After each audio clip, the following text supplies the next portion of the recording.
Гэта рацыя, задаем пытанне, ды збіраем каментары. Наш гость сёння гэта палітычны прадстаўнік полка Калітоўскага Дмітрый Шчагельскі. Вітаю вас. Вітаю. Рация. Ведаеце, хацеў бы пачаць я з такой канцэпцыі, што напэўна ўжо развальваецца зараз падыход Александра Лукашэнкі, які ён перадае беларусам пра тое, што абы не было вайны, тут я кажу пра Гомель. І ўвогуле апошнім часам назіраецца, што менавіта дроны расійскія летаюць над Беларусю, а вось у Гомелі нават давялося іх збіваць. Які у вас рэакцыя на гэтыя падзеі? Ну, мне здаецца, акурат гэтыя падзеі зараз абмяркоўваюць у Гомелі літаральна на кожнай кухне. Тое, што збіваюць расійскія дроны, гэта добра. Па-другое, мы бачым, што Беларусь збіла больш расійскіх дронаў чым усё НАТО разам узятае за весь перыяд канфлікта. Ну і па-трэцяе, калі адысці ад жартаў і перайсці да сур'ёзнага, я думаю, не выключаю, як мінімум, што гэта адбываецца па ўзгадненню з Пуцінам. Гэта можа быць даволі хітрая гульня Лукашэнка і яго рэжыму. У чым гэта хітрасць, калі ласка, патлумачыце? Глядзіце, Александр Лукашенко зараз мае некалькі праблем, якія вымушаюць яго шукаць выйсця. Першая праблема гэта 2020. Тое, што адбылося ў 2020 годзе. Нягледзячы на тое, што пратэст поўнасцю зажаты, што азноўныя актывісты з'ехалі, тыя, хто засвяціліся. Але з'ехала каля 200 тысяч. Выходзіла на вуліцу до мільёна, па некаторых ацэнках больш. Значит, где-то 800-700 тысяч засталіся внутри Беларусі. Яны нікуды не зніклі. Да, ёсць рэпрэсіі, да, людзі запалоханыя, да, няма актыўнасці, але гэты пратэсны патэнцыял, ён не знік, і той крызіс, які шоў тады ў вострай фазе, ён застаецца зараз у такой хранічнай фазе, якая ў любы момант можа загастрыцца. Другая праблема для Лукашенка гэта Кітай. У яго вельмі такая сур'ёзная стаўка на адносіны з Кітаем, ён спадзяваўся на балансаванне і балансаваў уплыў Масквы з дапамогай Кітаю і еўразвязу, і захада да пачатку 22-го года, да 20-го года. Но зараз захад сышоў, і ён шукае магчымасці апять шукаць баланс з захадам і баланс з Кітаем. Кітай не задаволены тым, што Лукашенко не зрабіў тое, што абяцаў. Гэта магчымасці для Китая прасоўваць свае тавары ў еўразвяз. Гэта технік, гэта чыгунка, гэта аэрапорт, гэта лагістыка, і гэта самае галоўнае палепшэнне адносін з еўразвязам, адчыненне ўсіх пераходаў і рэжым, які будзе дазваляць Кітаю наращиваць экспорт праз Беларусь на еўразвяз. Трэця самая вялікая праблема Лукашенка гэта вайна. Гэта тое, што ён уцягнуўся гэтую пуцінскую авантюру ў 22-м годзе. Усё разам прымушае яго зараз шукаць якое-то выйсце. Пры гэтым ёсць уплыў Кітая, уплыў Расіі, уплыў захада і вайна, якая ідзе і частка якой з'яўляецца Лукашенко. І вось таму ён можа спрабаваць гуляцца у чувака, які як бы мяняе бок і гатовы шукаць якіх-то дамоўленасцей. І дэманструе это з дапамогай таго, што збіў некалькі шахідаў. Ну, глядзіце, я хачу злоку вярнуцца да жыхароў Гомеля, так, якія пішуць у сацыяльных сетках пра тое, што яны прачнуліся ад таго, што пачулі гэтыя выбухі і так далей, і так далей. А Лукашенко ўсім абяцае, абы не было вайны, гэтай вайны няма, таму што я зараз пры ўладзе. Канцэпцыя гэта разрушаецца. Казалі пра тое, што для расіян вайна пачалася, калі Украіна ўвайшла на курскую тэрыторыю. Тое, што Лукашенко кажа, легітымізуе сабе праз адсутнасць вайны, лишь бы не было вайны, гэта мы назіраем з 14-го года. З Крыма праз гэта ж тэзу, што я не даю магчымасці і не ставлюся на бок Пуціна, і каб у нас не было як Крыму, ён налажваў адносіны з захадам пасля крызы 10-11 гадоў. Это адбывалася ў 14-19 годзе, калі мы памятаем, што было.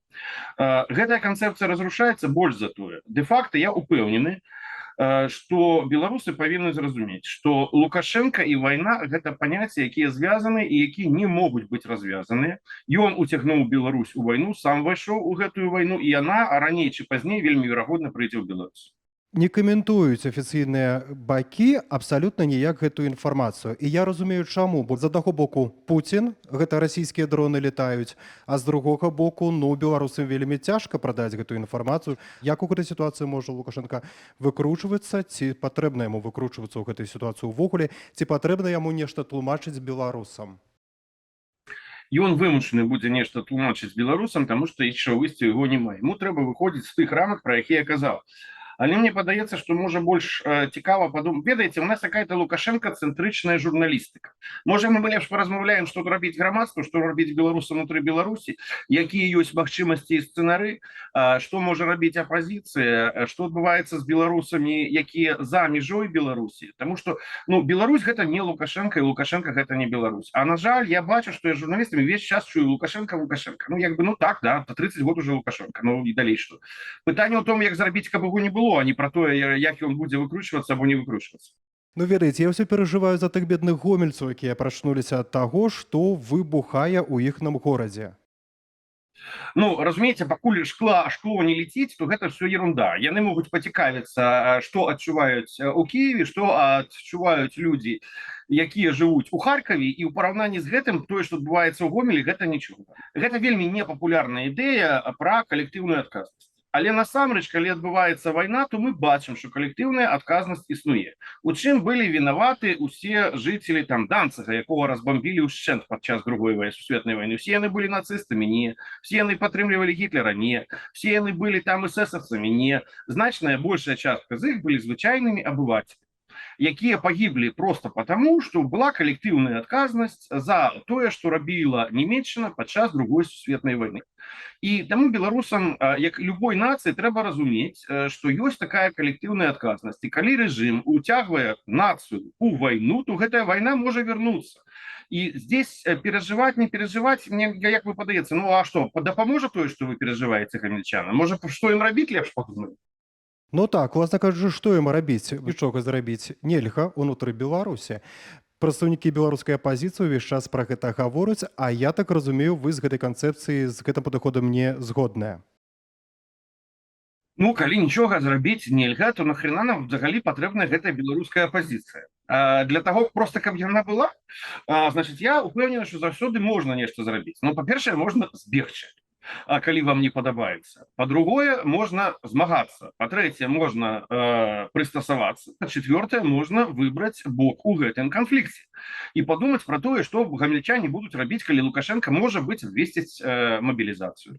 Калі Пуцін яго дажме да таго, каб увесці беларускую войска в Украіну, і калі яны атрымаюць зброю ў рукі, хто для іх сапраўдныя ворагі? Ворагі для іх украінцы або ворагі для іх прадстаўнікі гарвыканкама, облвыканкама, іншыя людзі, якія з вертыкалі Лукашенко, сам Лукашенко, палітычны афіцэр у гэтым жа войску беларускім.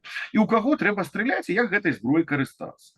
І што рабіць з Беларусю, і пра адказнасць кожнага гамельчаніна, калі вы ўжо так жадаеце, якога могуць мабілізаваць, або які зараз у войску беларускім знаходзіцца, за тое, што ён застаўся у 20-м годзе войска нейтральным, або нават падтрымала Лукашенко. Зараз за гэта адбываецца адказнасць. Можа, трэба падумаць, як змяніць свае паводзіны, куды гэтую зброю павярнуць, і як зрабіць так, каб Беларусь не ўцягвалась вайну, і ўсё засталося на ўзроўні гэтых дронаў, якія выбухнулі над Гомелем. А каб не адбывалася таго, што па Гомелю паляціць якая-нибудь паляніца, або дроны, якія паляцяць у Мозырскі, і ў іншы спісак цэлей, якія былі ўжо агучаны Кіевам падчас папярэджання Лукашенка. Рацыя. Сёння многае залежыць ад Украіны, так? Размаўляў я з палітыкамі, якія гавораць, што ў Еўропе ёсць такое меркаванне, што яны рыхтуюцца да таго, а вось калі Расія пераможаць? Калі Захад спыне дапамогу, калі украінскае грамадства зламаецца, калі расійскія танкі дойдуць да Львова і стануць на мяжы з Польшай і Румыніяй, то я не ўпэўнены, што нават у гэтым варыянце Расія пераможа, потому што акупаваць тэрыторыю, утрымаць тэрыторыю гэта не адно і тое ж. Другое. Я бы параіў усім, хто так разважае, вось зараз все кажуць пра Пакроўскае, якое там все рухаюцца, баі і гэтак далей. Узяць мапу, узяць штангель-цыркуль і паглядзець, на колькі кіламетраў Россия прайшла за 2,5, уже больше, за 2,5 года. Я вам адкажу, на 40 километров по гэтаму накірунку. Пасля взять линейку и поглядеть, сколько от этого пункта до Днепра под Киевом. Вы бачите, что там 400 с гаком. Так вот, 40 делим на 400 делим на 40, атрымліваем, што калі такімі тэмпамі яны будуць рухацца, то праз 10 год яны выйдуць на ўзровень Дніпра, які яшчэ трэба будзе фарсіраваць. Значит, і як-то мне вельмі падаецца малаверагодным, што Расія здольная перамагчы. Расія хутчэй за ўсё будзе шукаць перамоваў, заморозкі або мірнай дамовы. Вось гэта мне падаецца значна больш рэалістычным. І вось здесь пытанне, што ў гэтых умовах пры гэтым будзе рабіць Лукашенко, яго рэжым і беларусы. І вось збіццё гэтых дронаў гэта можа быць крокам да таго, каб впісацца ў гэты працэс. Таксама ўдзельнічаць у гэтых перамовах і нешта для сябе выцаганіць. Ну, яму трэба балансаваць, дамаўляцца якім-то чынам з Украінай, яму трэба дамаўляцца з Кітаем, яму трэба дамаўляцца з еўразвязкай. І калі мы ўзгадаем прыклад 44-го года і Фінляндіі, Манштейн даволі спакойна перакінуўся з боку Трэцяга рэйха на бок Сталіна. Калі мы ўзгадаем Румынію, і Міхайл Міхась, першы кароль, які таксама перакінуў Румынію ў 44-м годзе на бок Радзянскага Саюза.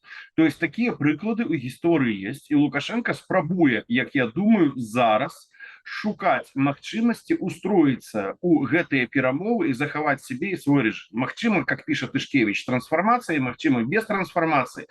То есть у гэтай часткі я з ім пагаджуся, з яго аналізам, а вось на тое, што Лукашенко гатовы аддаць уладу нават праз які-то працэс транзіта, я не пагаджуся. Ну, гэта ўжо асобнае пытанне.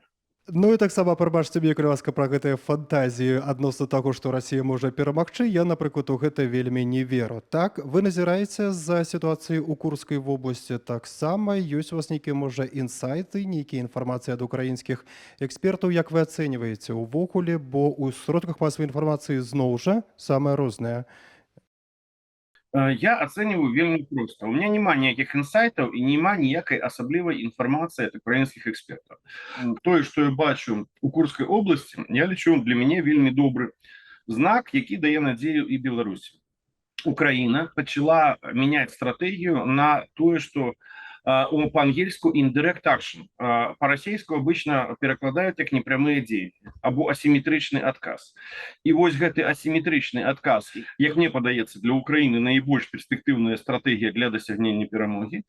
І здесь адразу ўзнікае пытанне Прыднестров'я і Беларусі у гэтых indirect action і асіметрычным адказе. І як яно будзе рэалізоўвацца, і як Лукашенко разумее, што яно можа ўзнікнуць, і як ён можа паспрабаваць гуляцца ў гэтую гульню або не гуляцца, вось гэта мы пабачым. Но тым не менш, пытанне Беларусі опять актуалізуецца, у тым ліку праз рамку вайны. Як мінімум, гэта вельмі верагодна з майго пункту гледжання. А якія тут перспектывы Беларусі? Пазітыўныя, можа, негатыўныя? Вось зноўку мы вяртаемся до Лукашэнкі, як ён можа сябе павесці ў гэтай сітуацыі?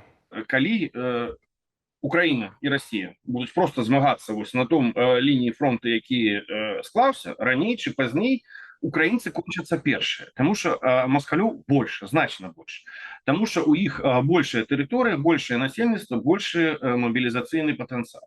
Тое, што мы бачылі ў Белгарадзе, тое, што мы зараз бачым у Курску, гэта непрямыя дзеянні Украіны па таму, каб дамагчыся перамогі ў гэтай вайне. Но Белгарад, Курск сканчаюцца, і ў нас застаецца не так шмат кропак, дзе гэтая сіла вайсковая можа быць прыкладзена. І к такім кропкам я бы аднёс Прыднестров'е і Беларусь. Прычым, калі мы кажам пра Беларусь, і Лукашенко, я думаю, гэта цудоўна разумее, у яго ўзнікае пытанне, а не атрымаецца ли так, што наступна...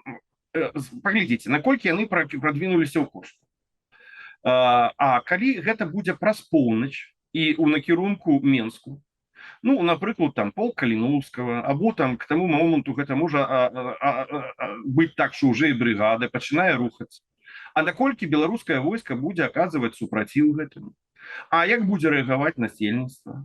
А праводзіць мабілізацыю і з таго, з чаго мы пачыналі раздаць насельніцтву зброю, а што гэтае насельніцтва са зброяй зробіць? То есть пытанняў вельмі шмат. І Лукашенко адчувае такія, ведаеце, непрыемныя Ощущение того, што можа зрабіцца горача і ў драздах. Таму вось ён і пачынае збіваць расійскія дроны і пытацца гуляцца з украінцамі. І не толькі. Пытанняў вельмі шмат, так, адказаў на іх няма, і выглядае, што гэта ўвогуле ўсё павінна адбывацца ўжо без Лукашэнкі. Каліноўцы на тэрыторыі Беларусі, таксама іншыя брыгады, рэакцыі людзей на гэта. Александр Егорович на сёння захоўвае эфектыўны кантроль за насельніцтвам і тэрыторыяй. Но наколькі ён зможа яго захоўваць, калі абставіны, калі ціск на гэтую сістэму павялічыцца, ніхто не ведае. Не ведае гэтага ўпэўнены Лукашенко, і таму вот он зараз спрабуе якім-то чынам шукаць выйсце. У тым ліку збіваючы дроны, у тым ліку вайска як бы падвёў для маскалёў, а насамрэч, як напісаў Тышкевич, з украінскага боку, як я таксама ведаю з украінскіх крыніц, гэтых войск няма чагосьці сур'ёзнага на межы. А для украінцаў збіў маскальскія дроны. І пры гэтым трэба разумець, што гэта можа быць яшчэ і гульня разам з Пуцінам. Рация.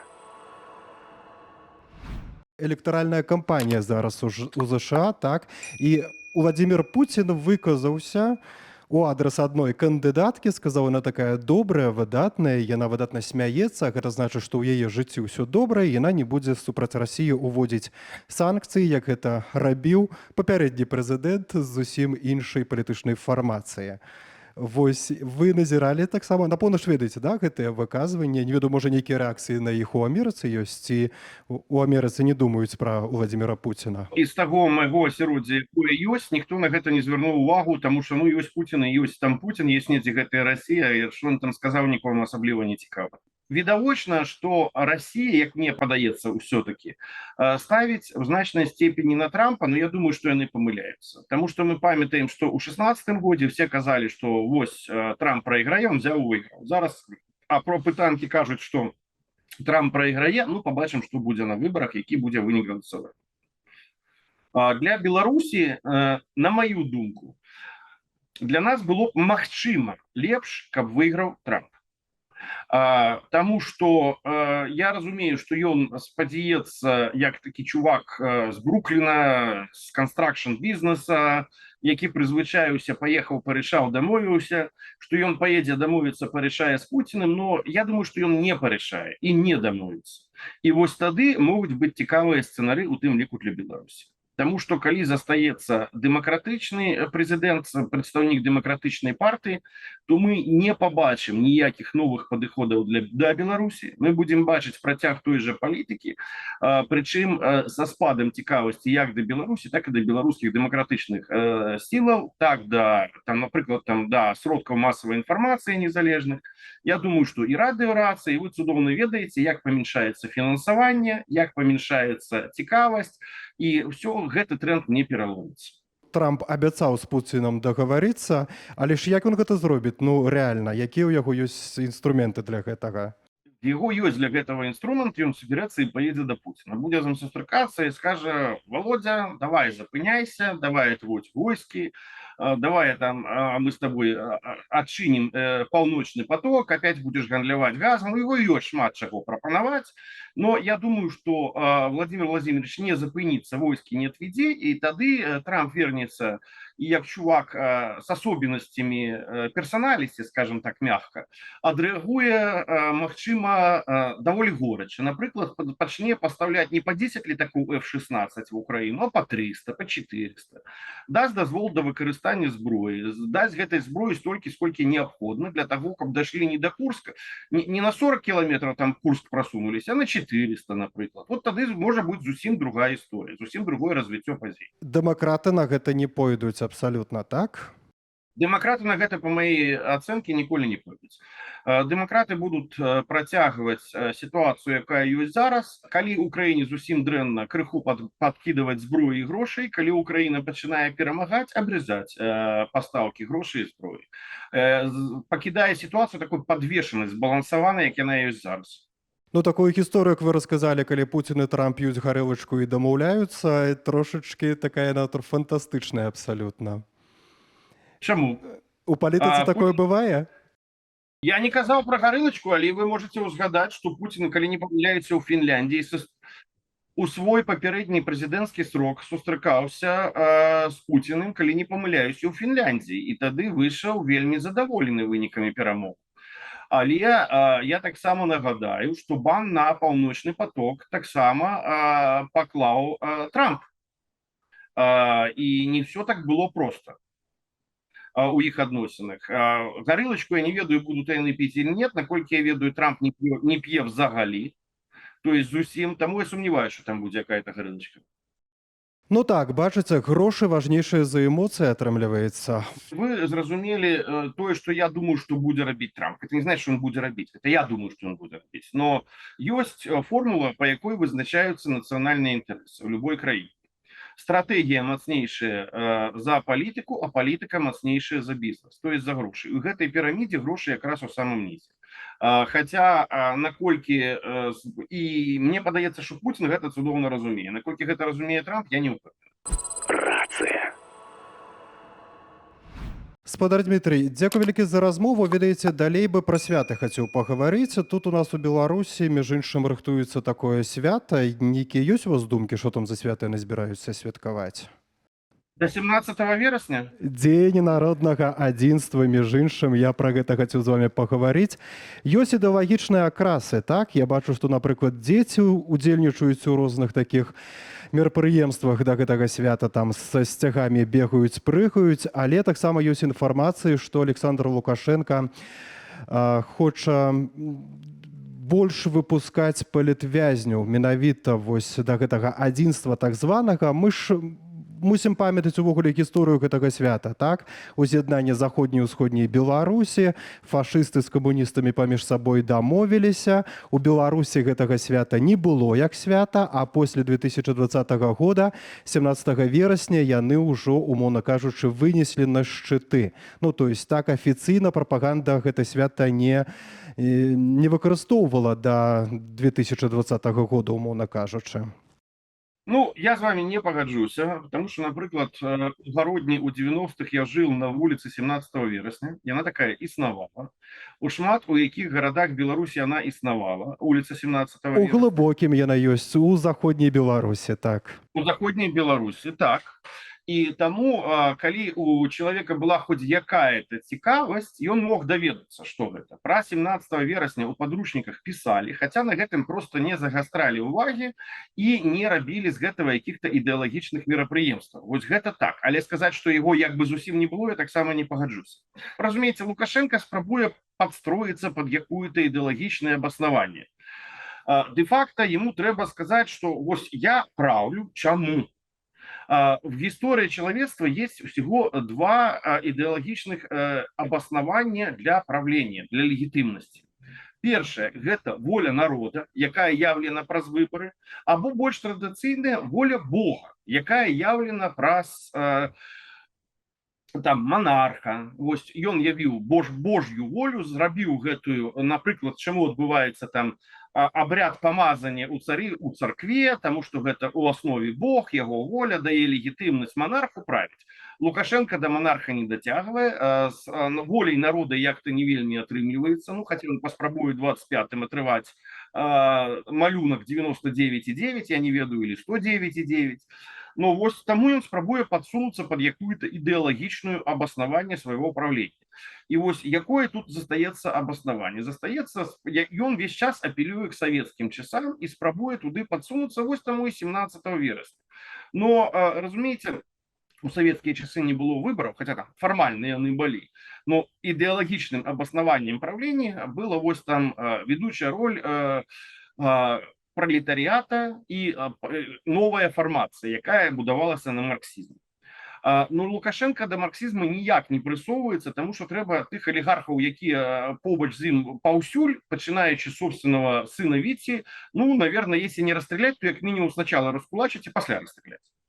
Но ничего больше не застаецца, вось таму он идет под гэтае 17 верасня, опять же, прыемна зрабіць падлянку паляка. Яшчэ 8 верасня, так, дзень вайсковай славы. Памятаем гэта бітву пад Воршай, слава Воршы, калі войскі Астрожскага разбілі маскалёў, Вялікае княства літоўскае, наша агульная спадчына украінцаў, літоўцаў, беларусаў і так далей.